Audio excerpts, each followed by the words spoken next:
boys and girls. Thank you for joining me again today. I'm Miss Robin from the Fort Smith Public Library. I'm really excited to share this biography with you. It is called Before She Was Harriet. It was written by Lesa Cline-Ransome. It was illustrated by James E. Ransom. And you can tell from this seal that it has already received the Coretta Scott King Honor Award. That's pretty cool, isn't it? And as we know, biographies are about real people who have lived or who are still living. The thing about this book, it's nominated for the Arkansas Diamond Primary Book Award for the 2019-2020 school year. You haven't gotten to vote on it yet if you're in kindergarten, first, second, or third grade because of the way we had to end school last year because of COVID-19. I'm hoping you'll get to vote pretty soon. This may be your favorite book, or it might be another one. So let's read Before She Was Harriet. This book was published by Holiday House, and we surely do appreciate them letting us read it to you today.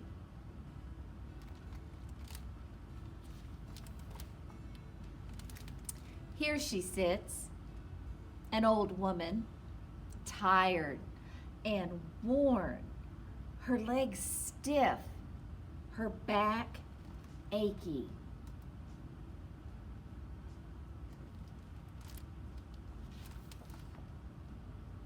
But before wrinkles formed and her eyes failed, before she reached her twilight years, she could walk for miles and see clearly under a sky lit only with stars.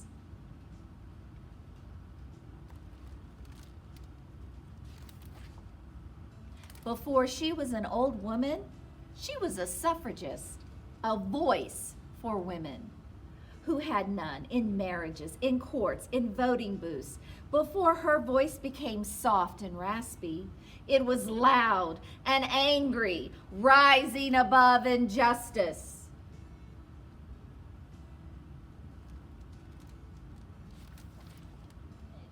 Before she was a suffragist, she was General Tubman, rising out of the fog, armed with courage, strong in the face of rebels and planters and overseers, as they watched fields burn and bridges fall, and 700 slaves stop chopping and start running to a woman who ferried them to freedom on the Combahee River, turned River Jordan.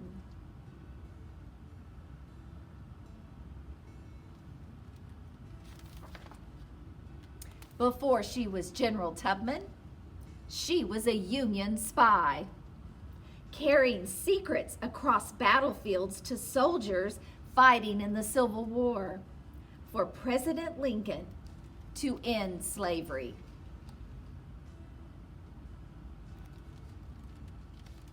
Before she was a Union spy, she was a nurse, caring for those hit with bullets and hatred and fear, tending to them with bandages and words in the bloody dirt of the Southern soil.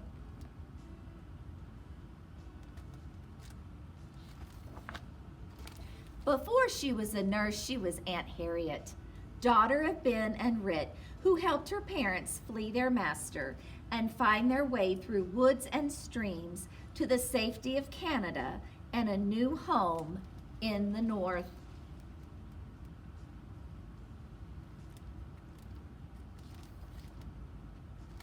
Before she was Aunt Harriet, she was Moses, a conductor of the Underground Railroad, with no trains and no tracks, just passengers, traveling to freedom up north through swamps, past slave catchers, across rivers, under the cover of night.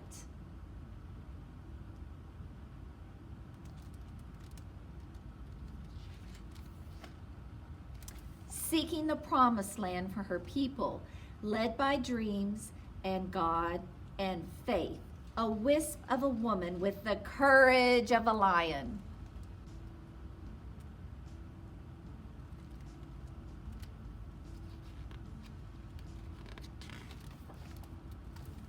Before she was Moses, she was Minty of Maryland, of one slave owner and then others who worked her, punished her with lashes, broke her back, but not her spirit.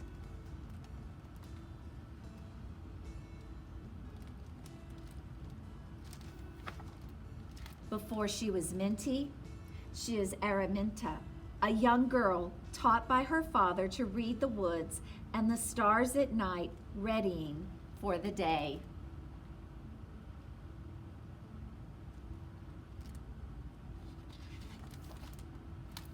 She'd leave behind slavery along with her name and pick a new one, Harriet.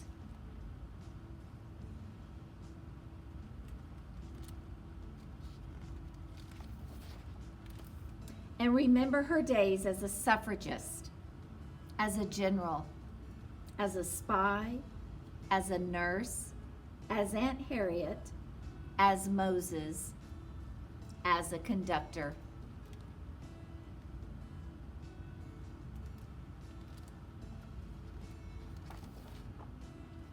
As Minty, as Araminta, who dreamed of living long enough to one day be old and stiff and achy, tired and worn and wrinkled and free.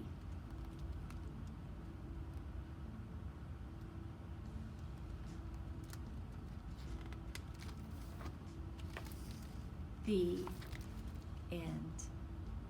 That's a powerful book, isn't it? Kind of gives me chill bumps. What a woman Harriet Tubman was. I hope you liked it. Can't wait to see how you're going to vote for your Arkansas Diamond Primary Book Award. See you next time.